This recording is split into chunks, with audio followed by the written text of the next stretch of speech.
खुदावंद के पाक और मुबारक नाम में हम आप सबको बराह रास्त शो फजल रबी में खुश आमदीद कहते हैं। खुदावंद का शुक्र अदा करते हैं, उसने फिर से ये मौका आज हमें अता फरमाया है ताकि उसकी बाबरकत बातों से फैज़ याब हो सकें। पिछले चंद सालों से नस्ल इंसानी को पूरी दुनिया में दहशत गर्दी का, अदम बर्दाश्त, अदम तहफ़्फ़ुज़, कत्ल व गारत का सामना है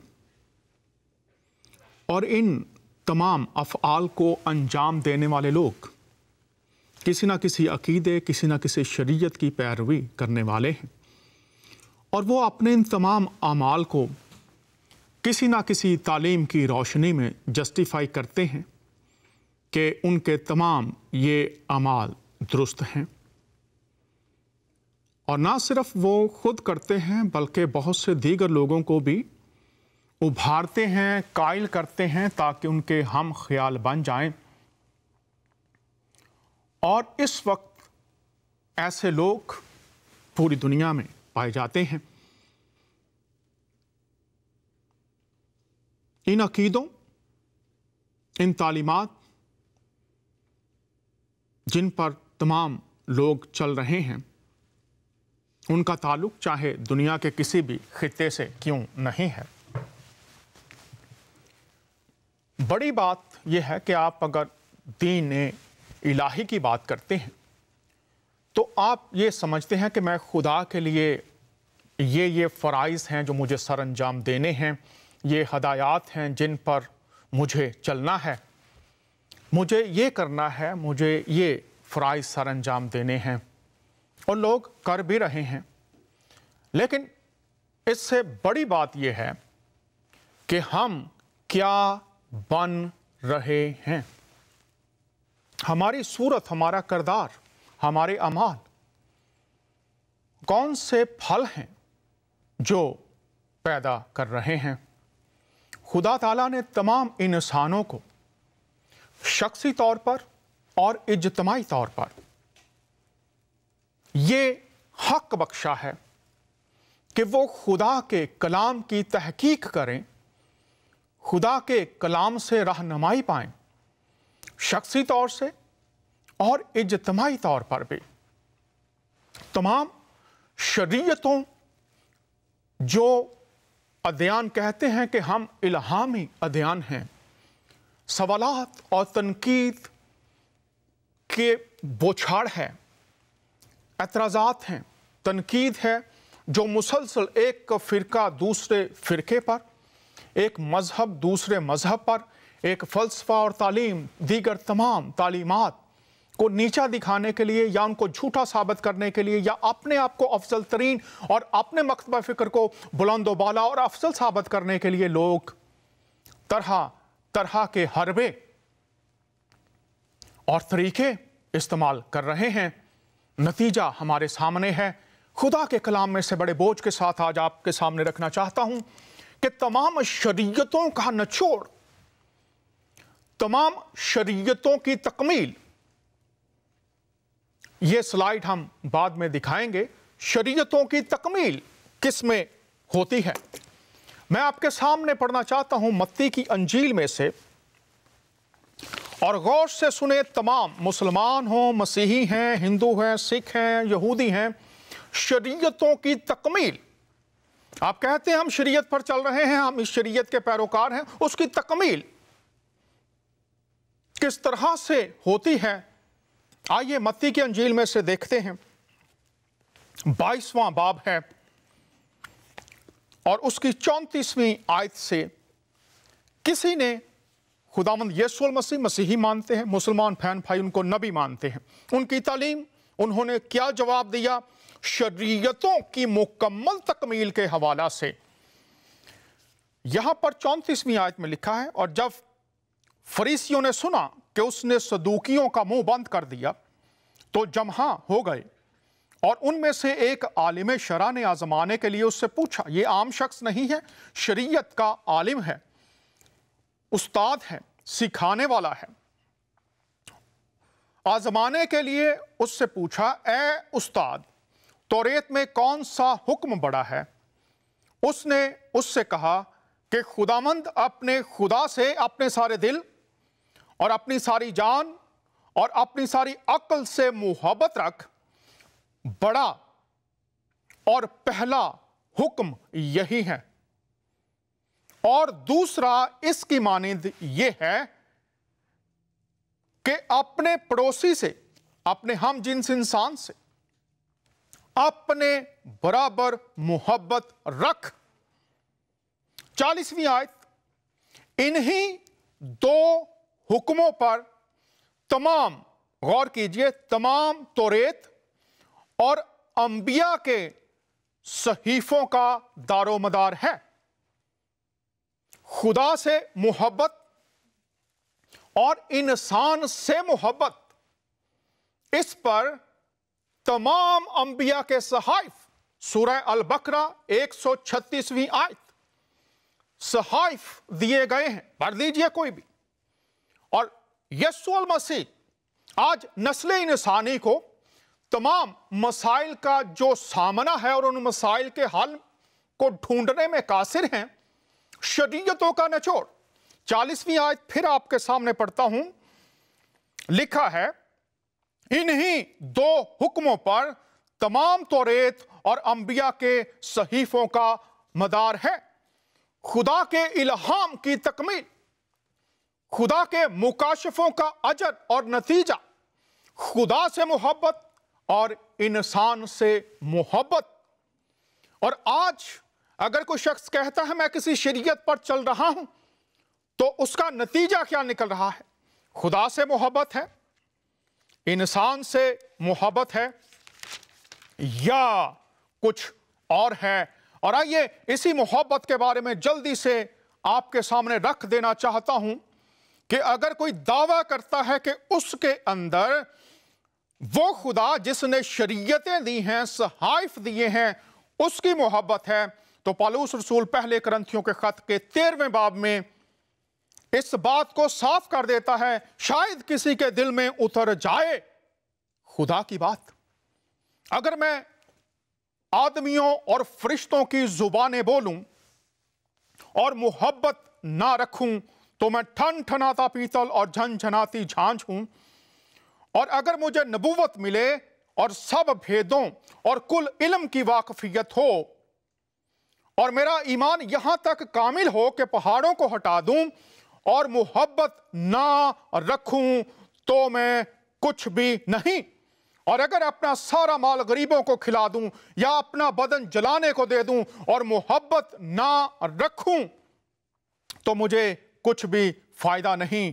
अब इस मोहब्बत के बारे में जो चीजें, इस मोहब्बत में जो सफात पाई जाती हैं, वो लिखा है, मोहब्बत साबिर है, मेहरबान, मोहब्बत हसद नहीं करती, मोहब्बत शेखी नहीं मारती और फूलती नहीं, नाजेबा काम नहीं करती, अपनी बेहतरी नहीं चाहती, झुंझलाती नहीं, बदगुमानी नहीं करती, बदकारी से खुश नहीं होती, बल्कि रास्ती से खुश होती है, सब कुछ सह लेती है, अदमे बर्दाश्त है, सब कुछ सह लेती है, सब कुछ जो खुदाई बातें हैं यकीन करती है, सब बातों की भलाई की उम्मीद, लोगों की तौबा तक नौबत पहुंचे उसकी उम्मीद रखती है, सब बातों को बर्दाश्त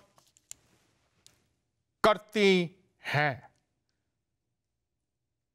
पहला करंथियों 13वां बाब 8वीं आयत पढ़ रहा हूं। मोहब्बत को जवाल नहीं, अगर अरूज चाहते हैं तो मोहब्बत है, मोहब्बत को जवाल नहीं। नबूवतें हो तो माकूफ हो जाएंगी, जुबानें हो तो जाती रहेंगी, इल्म हो तो मिट जाएगा, क्योंकि हमारा इल्म नाकस है और हमारी नबूवत ना तमाम, लेकिन जब कामिल आएगा तो नाकिस जाता रहेगा। इस मोहब्बत के बारे में जो 8वीं आयत से, 4थी आयत से 8वीं आयत तक साबर है, सब कुछ सह लेती है, बर्दाश्त कर लेती है। हम अगर खुदा की पैरवी का दावा करते हैं तो खुदा का बंदा यूहन्ना लिखता है, इंसान जिसको तू देखता है और खुदा जिसको तू नहीं देखता, खुदा जिसको तू नहीं देखता उससे तू मोहब्बत का दावा करता है, और इंसान जिसको तू देखता है अगर तू उससे मोहब्बत नहीं कर सकता तो खुदा जिसको तू नहीं देखता उससे तेरे मोहब्बत का दावा शायद बातिल ही रहेगा।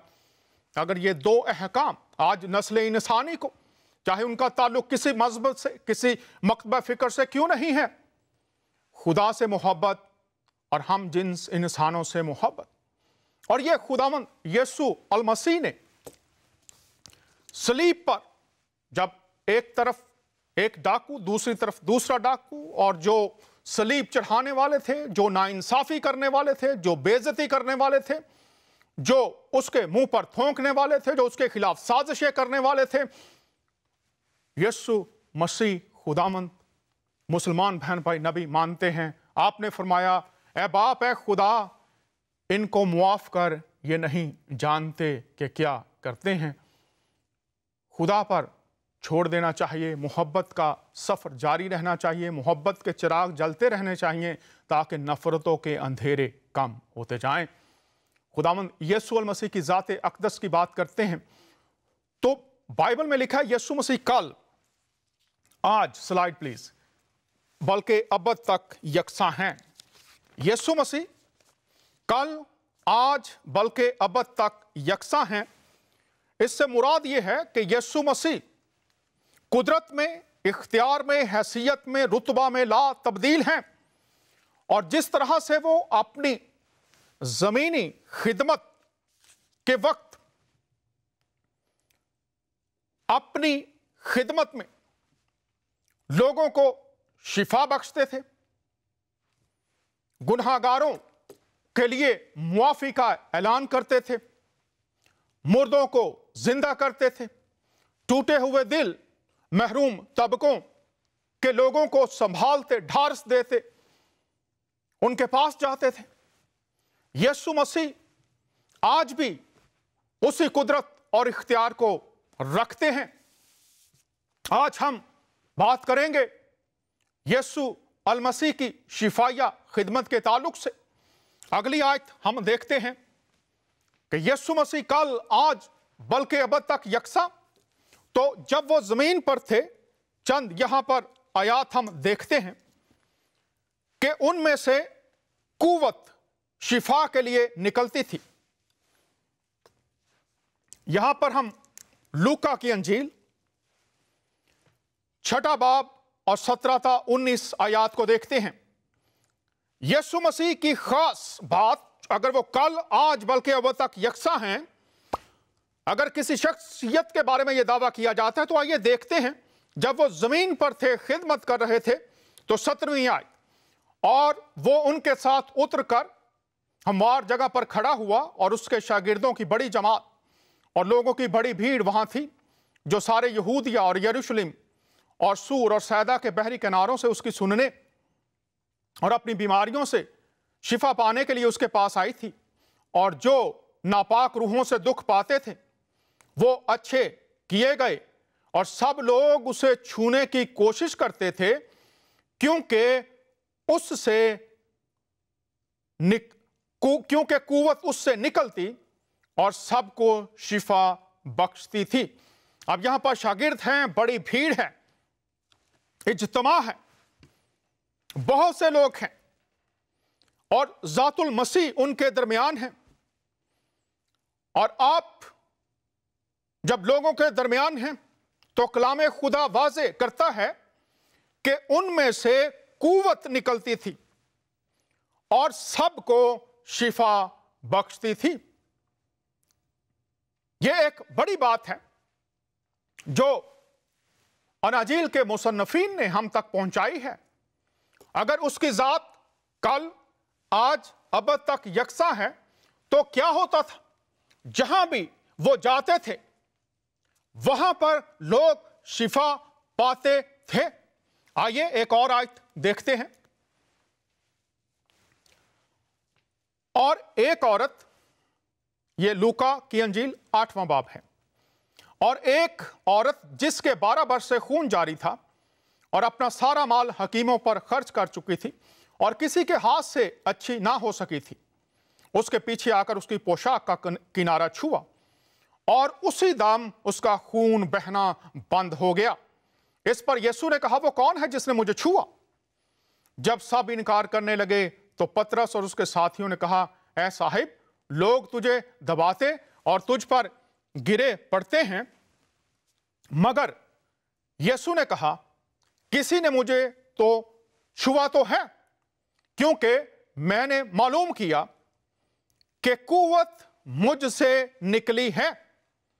और जब उस औरत ने देखा कि छिप नहीं सकती तो कांपती हुई आई और उसके आगे गिरकर सब लोगों के सामने बयान किया कि मैंने किस सबब से तुझे छुआ और किस तरह उसी दम शिफा पा गई। छुआ और शिफा पा गई। शिफा यीशु मसीह से निकली और वो औरत शिफा पा गई। उसने उससे कहा, बेटी, तेरे ईमान ने तुझे अच्छा किया, सलामत चली जा। इसके साथ हम देखते हैं कुरान की सूरह अल इमरान है और उसकी 49वीं आयत है।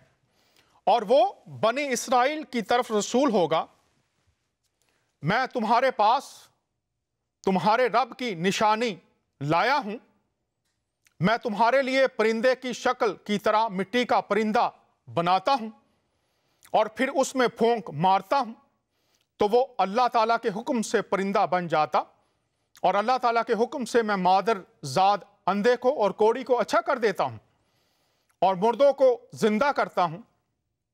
और जो कुछ तुम खाओ और जो अपने घरों में जखीरा करो मैं तुम्हें बता देता हूं। खास बात, इसमें तुम्हारे लिए बड़ी निशानी है, अगर तुम ईमान लाने वाले हो। इसमें तुम्हारे लिए बड़ी निशानी है, अगर तुम ईमान लाने वाले हो। अब इन आयात की रोशनी में हम ये देखते हैं कि यीशु अल मसीह में से कुव्वत निकलती थी। पहले हमने देखा भीड़ है, शागिर्द हैं, बड़ा इज्तिमा है, और उसके बाद हम देखते हैं कि एक खातून है, उसका शख्सी तजर्बा है और यीशु कहते हैं कि मुझे किसी ने छुआ है।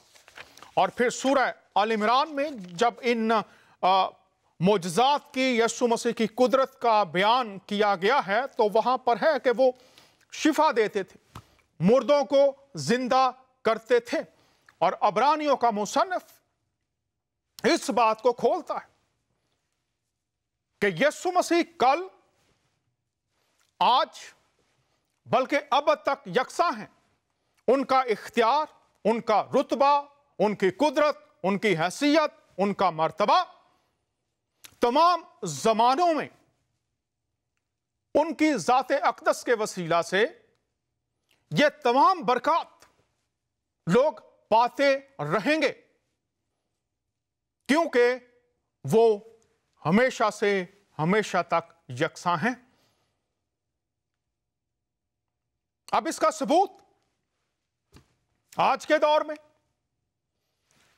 हमने देखा, बाइबल, कुरान, शिफा वो बख्शते थे और लूका की अंजील ने बहुत वाज़ेह किया कि शिफा उनमें से निकलती थी, उनकी प्रेजेंस, उनका मौजूद होना।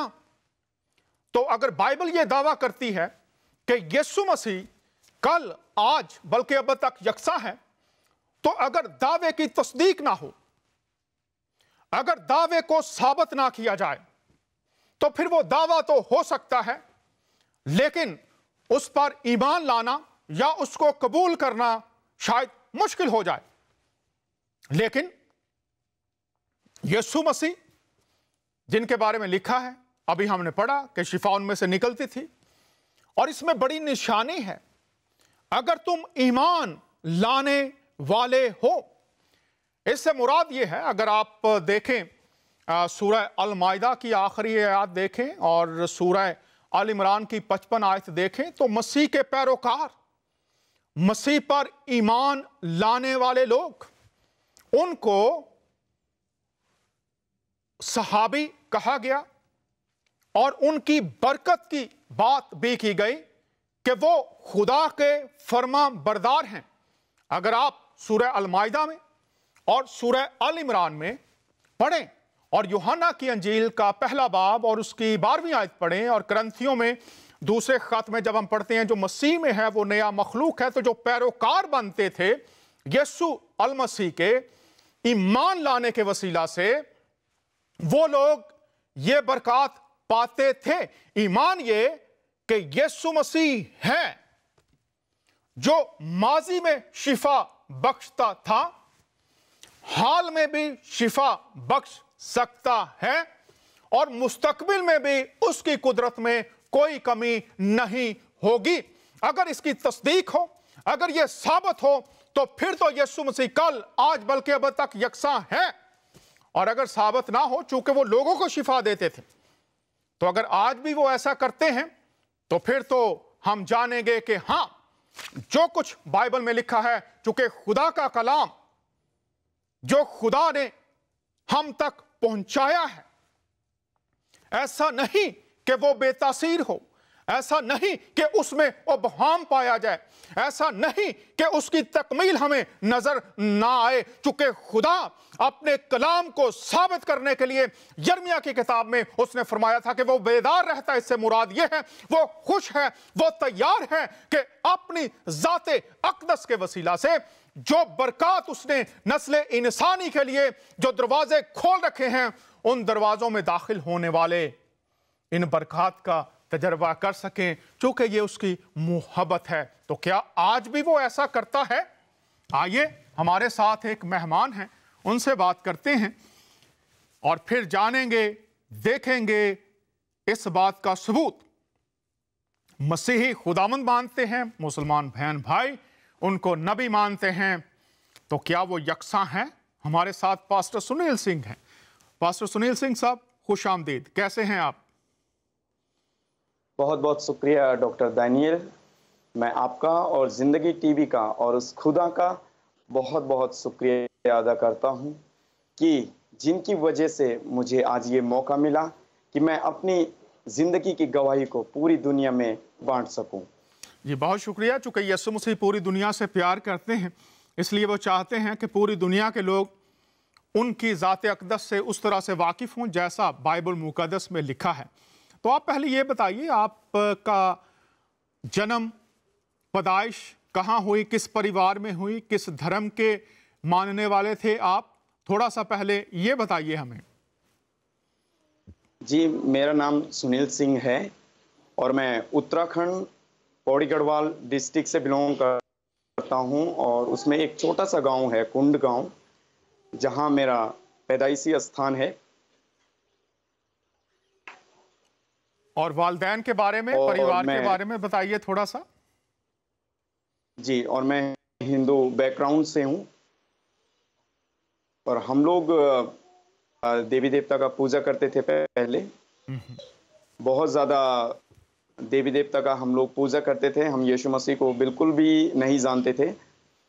मैं यही बताना चाहता हूं आपको कि मैं हिंदू बैकग्राउंड से हूं और ये बताइएगा, हम लोग पूजा करते थे पहले। जी पास्टर सुनील, बहुत शुक्रिया। मैं चाहूँगा किस देवी या देवता के मंदिर में आप जाते थे, ये थोड़ा सा बताइए। क्या रस्में करते थे, क्या चढ़ावे चढ़ाते थे आपका पूरा परिवार बचपन से? ये बताइए किस देवी या देवता की आप पूजा करते थे और परिवार आपका कैसा था? जी, माँ बाप कैसे थे, बहन भाई कैसे जाया करते थे मंदिरों में? ये थोड़ा सा बताइए हमें। जी हाँ, बिल्कुल। हम लोग देवी देवता को जैसे मानते थे, जैसे शिव की पूजा करते थे, हनुमान की, राम की पूजा करते थे और उसमें से एक कुल देवता हमारा होता था और कुल देवता की हम लोग वहाँ पर पूजा करते थे, जहाँ पर हम लोग उस कुल देवता को खुश करने के लिए बकरों का बलिदान करते थे और मुर्गों का बलिदान करते थे। इससे वो खुश होता था और मम्मी पापा सब लोग जो है कि एक देवता का थान होता था, वहाँ पर पूजा करते थे, घर में पूजा करते थे। एक पुजारी हमारे घर पे आया करता था, वो पूजा करता था हमारे घर में और बहुत सारा पैसा वो हमसे लूट के लेके जाता था। जी, बहुत शुक्रिया, आपने ये बातें बताई हैं। अब मैं आपसे हाँ। ये जानना चाहूँगा, पूरी दुनिया में लोग सुन रहे हैं और मैं दावत दूंगा जो लोग टेलीफोन करना चाहें, हमारे मेहमान से बात करना चाहें शिफा के ताल्लुक से, कोई और सवाल ना कीजिएगा, जो मौजू हो उस मौजू के ताल्लुक से बात हो तो अच्छा लगता है। तो अगर आप मेहमान से भी बात करना चाहें या यीशु मसीह की शिफा के ताल्लुक से कोई सवाल आपका हो तो ज़रूर आप हमें कॉल कर सकते हैं। ये बताइए यीशु मसीह तक आने का सफर कैसे शुरू हुआ, कब शुरू हुआ, कैसे इसका आगाज हुआ? यीशु मसीह तक आने का सफर पहले ये कहां से शुरू हुआ, क्या हुआ था कि क्या वजह बनी कि उस वजह से आप फिर यीशु तक आए? तो ये हमें बताइए थोड़ा सा, क्या हुआ? जी बिल्कुल। एक्चुअली मेरी फैमिली बहुत गरीब फैमिली है। मेरे पापा लेबर काम करते थे और ज़्यादा गरीबी होने की वजह से जब मैंने +2 पास किया, सो मैं चाहता था कि मैं आगे डिग्री कॉलेज में पढ़ने के लिए जाऊं, लेकिन नहीं जा पाया। मम्मी पापा ने मना कर दिया था। सो उसके बाद मैंने क्या सोचा कि मैं दिल्ली चला जाता हूं और प्राइवेट जॉब करता हूं। तो प्राइवेट जॉब करने के लिए मैं दिल्ली गया।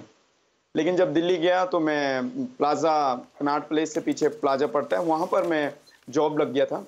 तो वहाँ पर मैं जब जॉब करता था तो डेली मैं अपनी मौसी के घर से प्लाज़ा में उतरता था। मौसी के घर से प्लाज़ा तक बाई बस आता था, डीटीसी की बस से। सो एक दिन ऐसा हुआ कि मैं जब बस से आ रहा था तो बस से मेरा एक्सीडेंट हो गया। चलती बस से जब मैं उतरा था तो मैं छाती के बल नीचे गिरा और जब नीचे गिरा तो मेरे छाती में बहुत ज़्यादा चोट आई। मैं अपने जब ऑफिस गया तो मेरे मुंह से खून निकल रहा था। जब खून निकल रहा था बहुत ज़्यादा, सो मेरे ऑफिस वालों ने बोला कि इसको टीबी की अब बीमारी है और इसको मतलब ऑफिस से बाहर करो, नहीं तो और लोगों को भी इसका इन्फेक्शन होगा। जब उन लोगों ने मेरे साथ ऐसा व्यवहार किया तो वहीं पर प्लाजा मार्केट से थोड़ा आगे जाते हैं तो वहाँ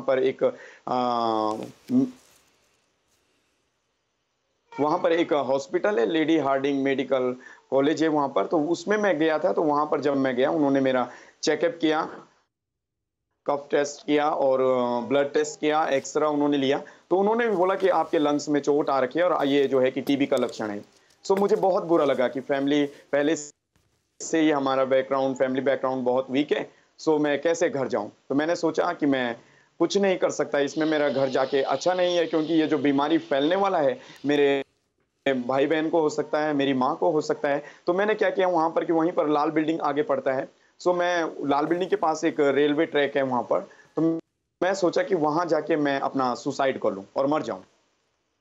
सो जब मैं उस जगह पर गया और मैंने उस जगह पर जाके भी सब अपने भगवान को पुकारा, कुल देवता को पुकारा, लेकिन किसी ने मेरी नहीं सुनी, कोई मेरे को बचा नहीं सका। जी पास्टर लेकिन सुनील सिंह, ये बताइए, जी, आपने कहा कि आपने हाँ जी, अपने भगवानों को, देवताओं को पुकारा। थोड़ा सा ये बताइए हाँ कैसे जी। पुकारा, क्या कहा आपने देवताओं को और फिर वो क्या बात थी जो ना हुई? तो ये अगर आप बताना पसंद फरमाएं तो। मैंने वहां पर उनको पुकारा था कि हे शिव जी मुझे बचा ले, मेरा जो ये खून आ रहा है मुंह से इसको आप बंद कर दीजिए। फिर मैंने अपने कुल देवता को भी पुकारा था कि हे कच्चा मेरे को बचा ले, है ना, मेरे मुंह से जो खून आ रहा है, मैं नहीं चाहता कि मैं बीमार हूं और मेरे घर में ये बीमारी फैले। लेकिन किसी ने मेरी नहीं सुनी। सो मैंने अंत में डिसीजन ले लिया कि मैं रेलवे ट्रैक पे जैसे ही ट्रेन आएगा मैं कूद जाऊंगा और मैं मर जाऊंगा। सो जब ट्रेन आई, शाम का टाइम था, अंधेरा था उस समय, ट्रेन आई, मैं जैसे कूदना चाहता था, सो पीछे से एक बहुत खतरनाक वो आवाज आई, पीछे से हे करके बोला उसने, और वो इतना डरावना आवाज था कि मेरा हृदय पूरा डर गया था उसमें। और मैं इतना डर गया, सो मैं पीछे मुड़ गया, मैं पीछे देखा तो वो आवाज एक बिल्कुल कोई भी नहीं था पीछे। मैं सोचा कि मैंने कहा ये आवाज कहां से आ सकती है, ये आवाज किसकी है? सो मैं बहुत घबरा गया, मेरे अंदर एक डर सा बैठ गया और मैं बहुत चिंता करने लगा और मैं वहां से बस पकड़ा और वापस हो गया। कश्मीरी गेट बस अड्डे आया और वहां से मैंने अपना घर का रास्ता लिया। जब मैंने बस पकड़ी घर के लिए, सो मैं पुकारता रहा परमेश्वर को। मैं कहा कौन सच्चा परमेश्वर है, कोई तो मुझे बचाओ। मैं सब देवी देवता, मैंने कहा हनुमान जी मुझे बचा दो, शिव जी मुझे बचा दो, राम जी मुझे, मैं बहुत पूजा पाती करता था, मैं बहुत माता के भजन भी गाया करता था। तो सबको पुकारा, किसी ने मेरी नहीं सुनी। कुल देवता को पुकारा, किसी ने नहीं सुनी। बस में बैठा हुआ उल्टी कर रहा, उल्टी से मेरे कपड़े लथपथ थे, जो बैग में मेरे पास 2-3 कपड़े थे वो कपड़े भी बिल्कुल भर गए थे खून से। मैं सांस नहीं ले पा रहा था सही से। लेकिन एक जगह जब मैं पौड़ी पहुंचा, मैं पौड़ी से बिलोंग करता हूं, पौड़ी डिस्ट्रिक्ट से, वहीं पर मेरा गांव कुंड है। सो जब मैं पौड़ी पहुंचा, सो वहां पर सड़क के लेफ्ट हैंड साइड में एक चर्च है, प्रार्थना भवन है वहां पर। सो एक क्रॉस मैंने वो फर्स्ट टाइम देखा था। मेरे दिल से एक ही बात निकली, मैंने सोचा मैंने सबको पुकार लिया है, लेकिन एक बार मैंने उस क्रॉस की ओर देख के बोला, अगर तू सच्चा परमेश्वर है तो मुझे एक बार बचा दे। जैसे मैंने सबको पुकारा था वैसे मैंने उसको भी पुकारा और मैंने बोला कि मेरा ये खून आना बंद कर दे, है ना। सो उसी समय से 5 मिनट आगे जब मैं गाड़ी में जा रहा था, 5 मिनट मैंने उसका फर्क समझा और मेरा मुंह से खून आना बंद हो गया था। ये बताइए, आपने और जब क्रॉस खून आना देखा। बंद हो गया, पास्टर सिंह साहब बहुत शुक्रिया। आप हाँ जी, ने क्रॉस को देखा और आपने जी हाँ, कहा कि अगर तू सच्चा परमेश्वर है तो हाँ जी, मेरा खून आना बंद हो जाए, ये आपने कहा। यस यस, तो 5 मिनट के बाद खून आना बंद हो गया। बंद हो गया था जी। कैसा लगा आपको? मुझे बहुत रिलैक्स फील हुआ और मेरे दिल से ये विश्वास आ गया कि हाँ, यहाँ सच्चा परमेश्वर है। और मैं कभी चर्च नहीं गया था, मैं उस जगह पर नहीं गया था। उसके बाद मैं अपने घर गया। जब घर गया तो मैं अपनी नानी के घर पहुंचा था, क्योंकि हमारे गांव जाने के लिए बहुत ज़्यादा पैदल जाना पड़ता था। तो मैं तकलीफ में था, तो मैं अपनी नानी के घर अपनी सुविधा के लिए पहुंच गया।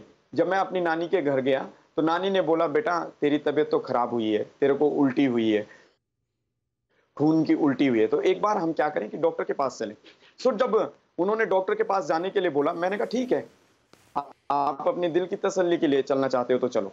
मैं बिल्कुल ठीक हो गया था वहां पर।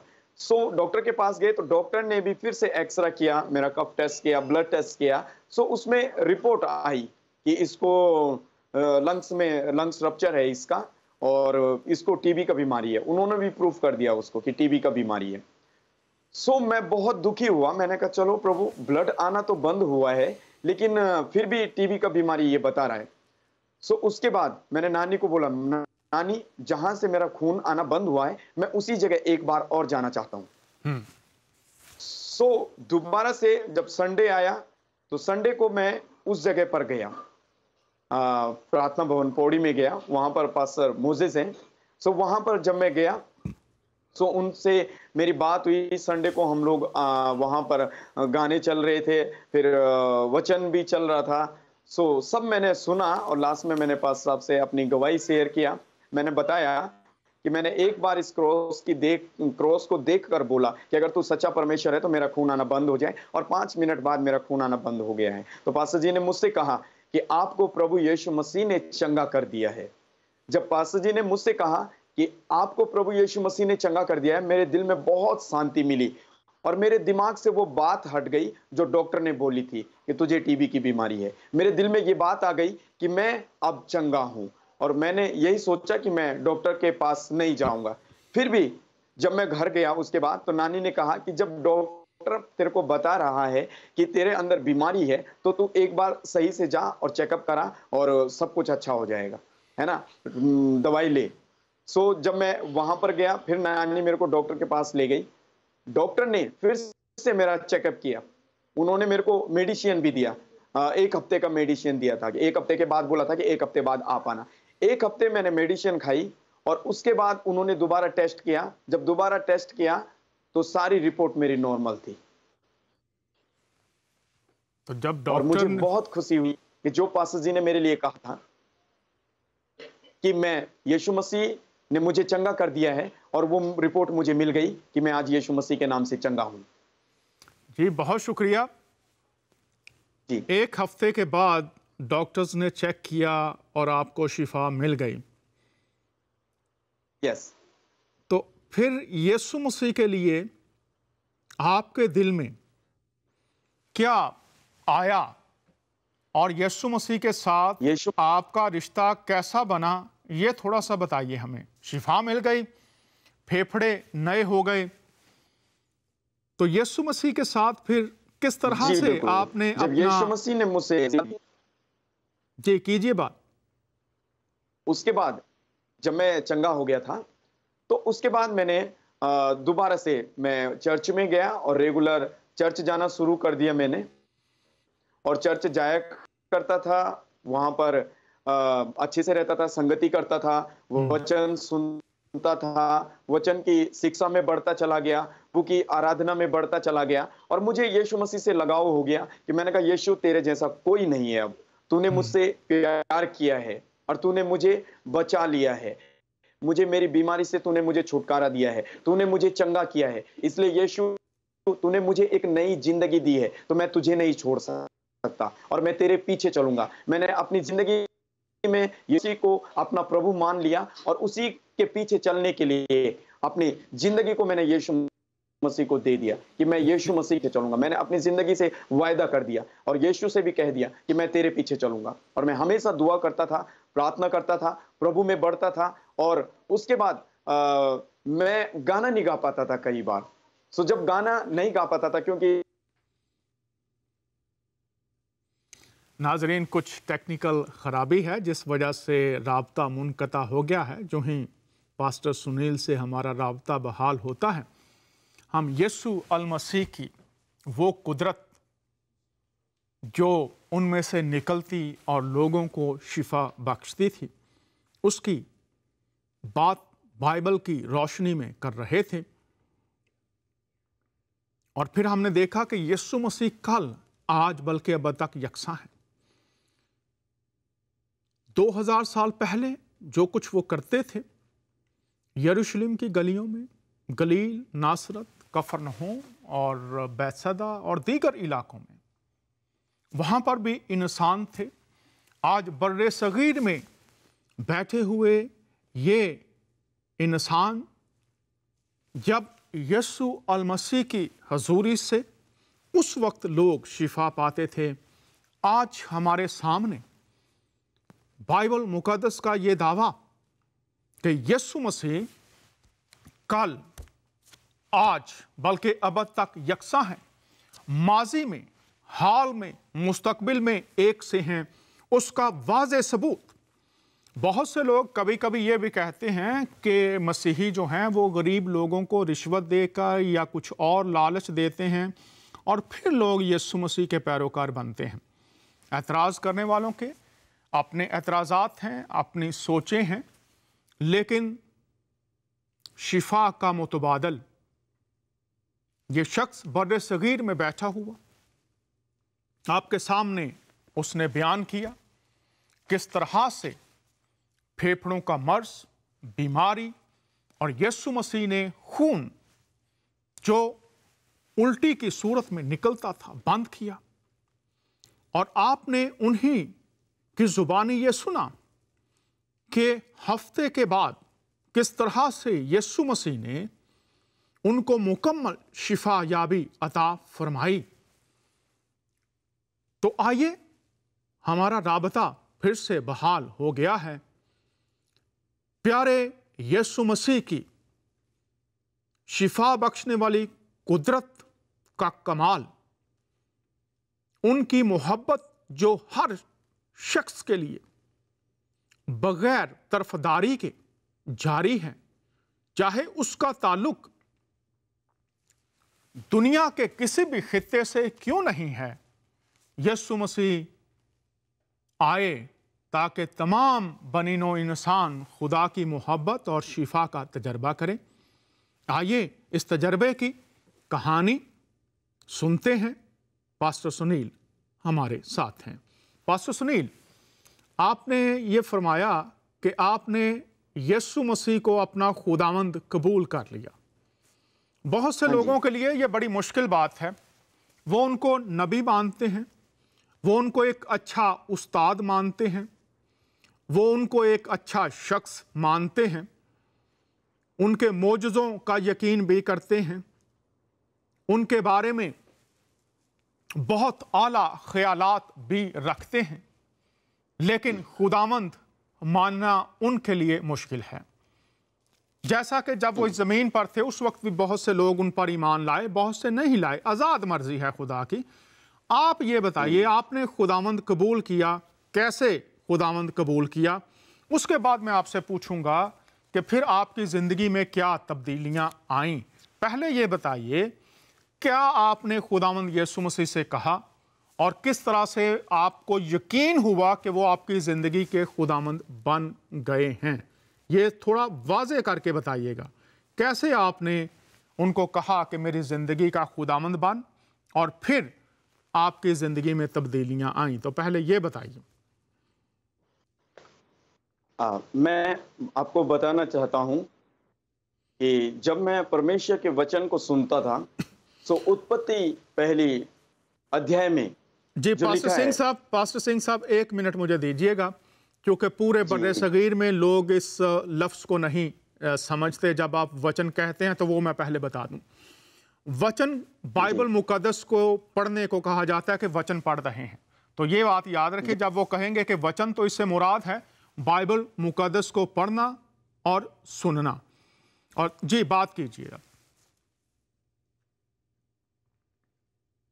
जी, जब मैंने यीशु मसीह को अपने जीवन में अपना प्रभु स्वीकार किया, तो उसके पीछे एक राज था। मैं परमेश्वर, सच्चे परमेश्वर को ढूंढ रहा था। और जब मैं परमेश्वर को ढूंढ रहा था तो वो मुझे मिल गया, क्योंकि सारी सृष्टि की रचना परमेश्वर ने की। और यूहन्ना परमेश्वर के वचन में है कि आदि में वचन था, वचन परमेश्वर के साथ था और वचन ही परमेश्वर था, और वचन देहधारी हुआ और उसने हमारे बीच में डेरा किया। सो यीशु मसीह पर मैंने विश्वास किया कि वचन परमेश्वर है, और परमेश्वर का वचन परमेश्वर ही है जिसने मुझसे प्यार किया है, जिसने आज मुझसे प्यार किया है, जिसने मुझे बचाया है। क्योंकि परमेश्वर ने जगत से ऐसा प्रेम किया कि उसने अपना इकलौता पुत्र मेरे लिए दे दिया, ताकि जो कोई उस पर विश्वास करे वो नाश ना हो परंतु अनंत जीवन पाए। क्योंकि जैसे हम पहले बलिदान करते थे, बहुत सारे हम लोग बलिदान करते थे, और एक मनुष्य के पापों के लिए हम जानवरों को, मुर्गों को बलिदान करते थे। लेकिन जब मैं पाप करता हूं, एक मनुष्य पाप करता है, तो उसके पाप के लिए मनुष्य को ही बलिदान होना बहुत ज्यादा जरूरी है। सो यीशु मसीह जब इस जगत में आया, परमेश्वर ने हमसे प्यार किया, उसने अपना इकलौता पुत्र इस पृथ्वी में भेजा हम पापियों के लिए, कि उसे वो मनुष्य के रूप में इस पृथ्वी में आया और मनुष्य बना हमारे लिए, और एक मनुष्य मनुष्य के लिए बलिदान हुआ। सो मैं प्रभु का धन्यवाद देता हूं कि मुझ जैसे पापी मनुष्य के लिए प्रभु यीशु मसीह मनुष्य बन के क्रूस पर बलिदान हुए। उसने मेरे लिए बलिदान दिया अपना, और अब कोई बलिदान की जरूरत नहीं है। ना हमें किसी बकरे को बलिदान करने की जरूरत है, न किसी मुर्गे को बलिदान करने की जरूरत है, क्योंकि हमारे लिए यीशु मसीह बलिदान हुआ है। हम मनुष्यों के पाप के लिए प्रभु यीशु मसीह बलिदान हुए हैं, और जब वो बलिदान हुए तो अब कोई बलिदान की जरूरत नहीं है। और उसने उस बलिदान के द्वारा हमें छुटकारा दे दिया, आज हमें उद्धार दिया, आज हमें मुक्ति दे दी। इसलिए मैं प्रभु का बहुत बहुत धन्यवाद करता हूं कि प्रभु यीशु मसीह आप मेरे जीवन में आए, आप मेरे लिए मारे गए, आप मेरे लिए गाड़े गए, और मेरे लिए मुर्दों में से तीसरे दिन जी उठे। और यीशु, आज मैं सच में बहुत शुक्रिया पास्टर सिंह। आज मैं बहुत शुक्रिया पास्टर सिंह, आपने ये पूरा बाइबल की जो कहानी है बयान की है कि खुदा इंसान बनकर आया। जब लोग ये कहते हैं कि ही इज़ ऑलमाइटी, वो कादर मुतलिक है, तो कादर मुतलिक से मुराद है वो सब कुछ कर सकता है, वो इंसान भी बन सकता है। तो आप ईमान लाए कि उसकी कुर्बानी, सलीब पर उसका मरना, तमाम बनीनो इंसान जो ईमान से उसके कफारे को कबूल करें उनके लिए गुनाहों की मुआफ़ी बन जाता है। तो आप ये बताइए, आपने ये कैसे कबूल किया? ये है मेरा सवाल। क्या कहा था आपने यीशु मसीह से? मैंने उस समय यीशु मसीह से कहा था कि प्रभु यीशु मसीह, आप मेरे लिए मारे गए, गाड़े गए, और मुर्दों में से तीसरे दिन जी उठे। इसलिए यीशु, मैं अपने दिल में आज तुझे अपना प्रभु स्वीकार करता हूं। आप मेरी जिंदगी में आ जाइए, और मैं अपना जीवन आज तुझे दे देता हूं।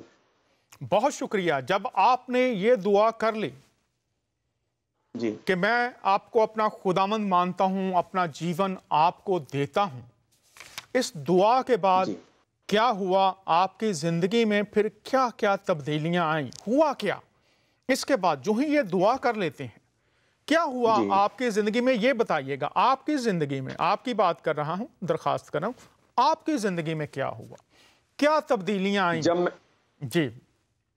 जब मैंने यीशु मसीह को कहा कि मैं अपना जिंदगी आपको दे देता हूं प्रभु, तो मेरी जिंदगी पूर्ण रीति से उस समय बदल चुकी थी। मैं उस समय भूल गया था कि मैं एक पापी मनुष्य हूं। मेरे को यही बार बार अगुवाई हो रही थी आत्मा में कि प्रभु ने तुझे बचा लिया है, तेरा पुराना जीवन खत्म हो गया है और अब तो तेरा ये जीवन नया जीवन है और इस नए जीवन में आपको अब सही से जीना है, परमेश्वर के साथ जीना है और पवित्रता के साथ जीना है। यही मैं पास्टर सिंह फिर आपसे दरखास्त करूंगा, नया क्या हुआ? आपने कहा जो पापों का बोझ था वो हट गया, आपको यकीन हो गया आपके पाप धुल गए हैं, खत्म हो गए हैं। इसके अलावा और क्या हुआ नया? इसके अलावा क्या नई बात हुई जो आप बताना चाहेंगे? मेरा विश्वास केवल एक प्रभु पे हो गया कि परमेश्वर एक है और यीशु मसीह सच्चा परमेश्वर है। अब मैं इसी को मानूंगा और इसी के पीछे चलूंगा और इसी के लिए मैं काम भी करूंगा। बहुत शुक्रिया, आप यीशु मसीह के पैरोकार बन गए। नाजरीन, आप देख और सुन रहे हैं, कुव्वत यीशु मसीह से निकलती थी और वो आज भी निकली और पास्टर सिंह को शिफा मिल गई और शिफा के बाद गुनाहों की मुआफ़ी भी मिल गई। मौलवी फ़रोज़ जब फ़रोज़ुल लगात जो उर्दू की लुग़त है उसको लिखते हैं तो लफ्ज़ ईसा का मतलब जब वो लिखते हैं मौलवी फ़रोज़ साहब, तो वो कहते हैं गुनाहों से बचाने वाला, यीशु मसीह शिफा देने वाला, और वो कल आज बल्कि अब तक यकसा है।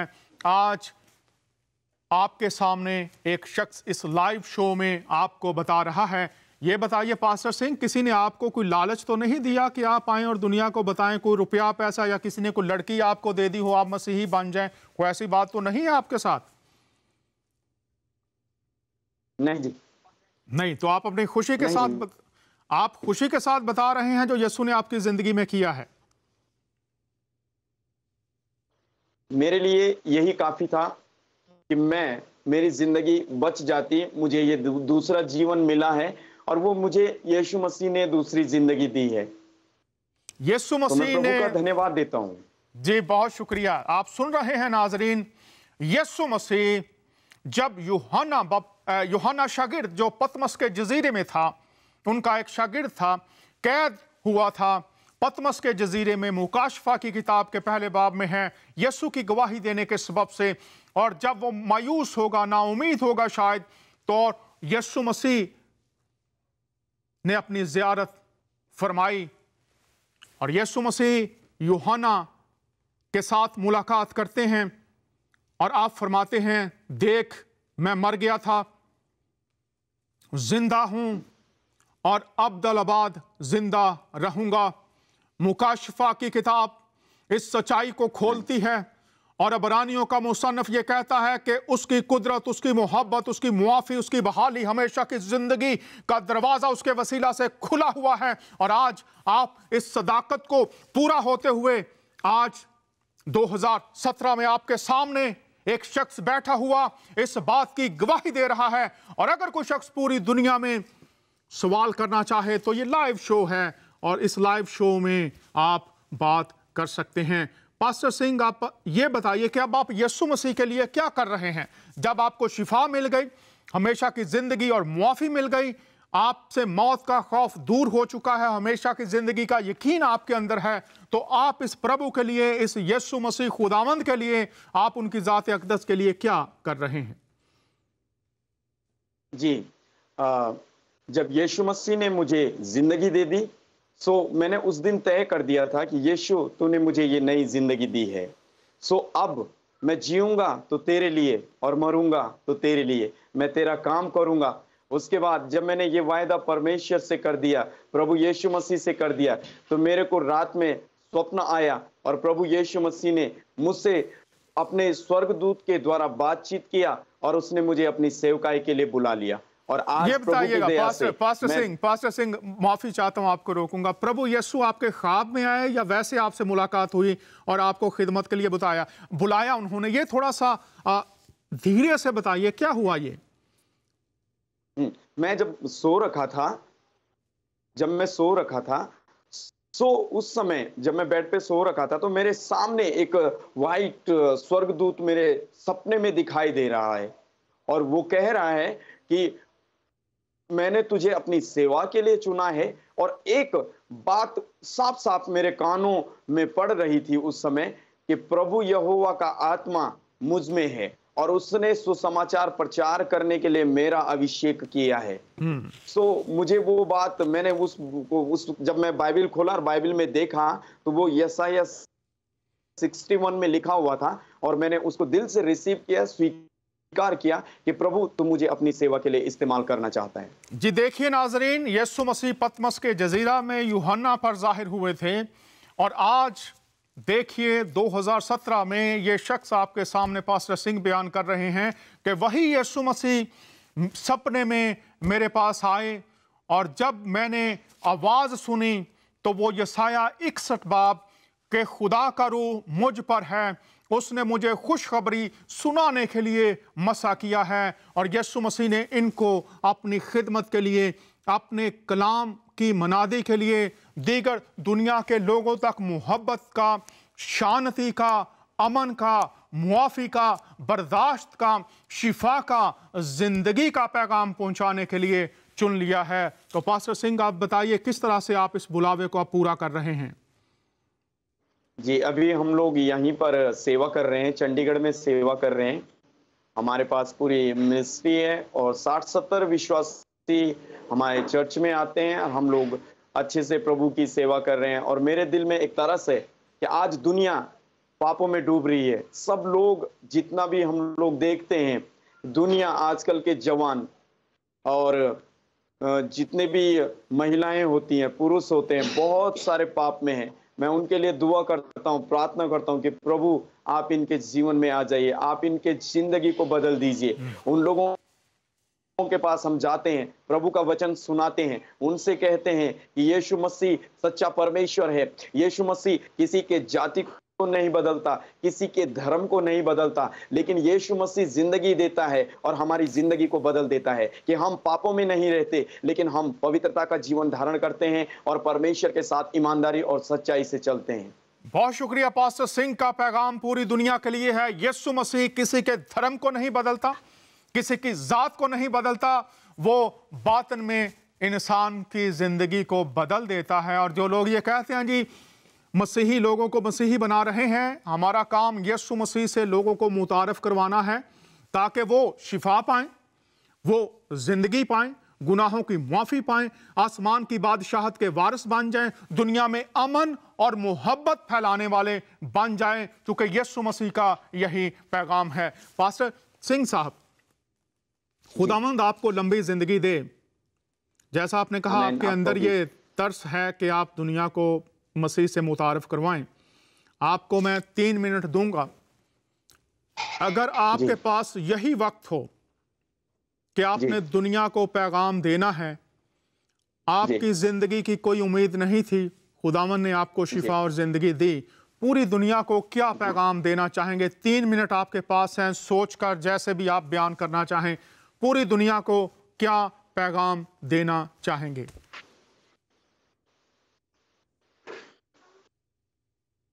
मैं आज पूरी दुनिया से कहना चाहता हूं, यीशु मसीह उद्धार करता है, वो पापों से छुड़ाता है, वो हमें बचाने में सामर्थी परमेश्वर है। और उसका वचन कहता है जब हम पापी ही थे तभी मसीह हमारे लिए मरा और उसने हमारे पापों के लिए बलिदान दिया है। और आज हमें किसी भी बलिदान देने की जरूरत नहीं है, हमें उन निर्दोष जानवरों को मारने की जरूरत नहीं है, लेकिन आज हमें जरूरत है तो अपनी जिंदगी बदलने की, क्योंकि परमेश्वर पवित्र है और हम उसके स्वरूप और समानता में बनाए गए हैं। सो हमें अपनी जिंदगी को परमेश्वर को देना है और परमेश्वर चाहता है हम परमेश्वर के पूरी दुनिया में, चाहे वो किसी भी जाति और किसी भी धर्म से क्यों नहीं हो, ये पूरी दुनिया परमेश्वर की है। हम सब परमेश्वर के बेटे और बेटियां हैं। परमेश्वर हम सबसे प्यार करता है। परमेश्वर सबको एक समान दृष्टि से देखता है। वो किसी को ऊंचा नीचा या किसी धर्म से नहीं बांधता, लेकिन परमेश्वर को भी हम किसी धर्म में कैद नहीं कर सकते। वो सबका परमेश्वर है, वो सबका परमेश्वर है। और परमेश्वर आज यही चाहता है कि हे मेरे बेटी, हे मेरे बेटे, मेरे पास लौट आओ। तुम पापों में मत रहो, अपने अपने पापों का अंगीकार करो, अपने जिंदगी में अपने पाप के लिए पश्चाताप करो, अपने पापों के लिए रोवो और मेरे पास आओ। मैं तुम्हें जिंदगी दूंगा, मैं तुम्हें आजाद करूंगा। इसलिए मेरा आज पूरी दुनिया से आज एक बात कहना चाहता हूं कि प्रभु का वचन कहता है कि हे सब परिश्रम करने वालों और बोझ से दबे हुए लोगों, मेरे पास आओ तो तुम्हें आजाद करूंगा। इसलिए अपनी जिंदगी यीशु मसीह को आज दे दीजिए, अपना बोझ यीशु मसीह को दे दीजिए। हम चाहे किसी भी पाप में क्यों ना हो, उसका वचन कहता है चाहे तेरे पाप लाल रंग के, अर्गवानी रंग के क्यों ना हो, मैं उनको हिम की नाई श्वेत कर दूंगा। परमेश्वर आज भी हमें धोना चाहता है। यीशु का लहू है जो हमारे पापों को धो सकता है। बहुत शुक्रिया पास्टर सिंह, जिंदगी देता है। पास्टर साहब ने तमाम बातें कर दी। यीशु मसीह पर ईमान कैसे लाया जाता है, रोमियो का मुसन्नफ ये कहता है। पास्टर सिंह साहब बहुत शुक्रिया, आप साथ ही रहे मेरे, और आइंदा भी आपके साथ बात होती रहेगी। यीशु मसीह पर ईमान कैसे लाया जाए, रोमियो का मुसन्नफ लिखता है, अगर तू अपनी जुबान से यीशु के खुदामंद होने का इकरार करे और अपने दिल से ईमान लाए कि खुदा ने उसे मुर्दों में से जिलाया तो नजात पाएगा। और फिर लिखा है यीशु मसीह की ज़ात अक़दस के बारे में, इब्ने आदम खोए हुओं को ढूंढने और नजात देने आया है। गुनाह, खुदा और इंसान के दरमियान में दीवार, यीशु मसीह आए कि उस दीवार को गिराकर हमारा मिलाप अपने खालिक खुदा के साथ करवाएं। क्या आपके अंदर ये ज़मानत है कि आप नजात पा चुके हैं, आसमान की बादशाहत के वारिस बन चुके हैं? यीशु मसीह आज भी अपने बाजू खोले हुए बुला रहा है, ऐ मेहनत उठाने वालों और बोझ से दबे हुए सब लोगों, बीमारों, लाचारों, दुनिया के धुतकारे हुए, अपने गुनाहों में जकड़े हुए, इब्लीस की कैद से अगर तुम निकलना चाहते हो, इब्लीस की कैद में हो, तो आओ, मैं तुम्हें आजाद करूंगा। खुदामंद यीशु मसीह का कलाम आपने सुना, उनकी ज़ाते अक़दस के मुतालिक मुकाशफात से आप मुतारफ हुए। ये बरकत के दरवाजे खुले हुए हैं। खुदावंद यीशु मसीह आपके मुंतज़िर हैं। आप किसी मज़हब में हैं, किसी फ़िरके में हैं, किसी इलाके में हैं। जैसे पास्टर सिंह ने बहुत देवी देवताओं को मुख्तलिफ ज़राए पुकार की, लेकिन जब यीशु को पुकारा तो एक मौजज़ा हो गया, और ये मौजज़ा शिफा का था, गुनाहों की मुआफ़ी का था, नई ज़िंदगी का था, इब्लीस से रिहाई का था। और आज वो पूरी दुनिया को बता रहा है यीशु मसीह आपकी ज़िंदगी में भी ऐसा कर सकते हैं। क्या आप उनको पुकारेंगे? ये फ़ैसला हमारा है। खुदावंद आप सबको बरकत दे। फिर आपसे दोबारा अगले हफ्ते मुलाकात होगी। इजाज़त चाहते हैं। खुदावंद की सलामती आपके साथ रहे। आपका मेज़बान दानियाल।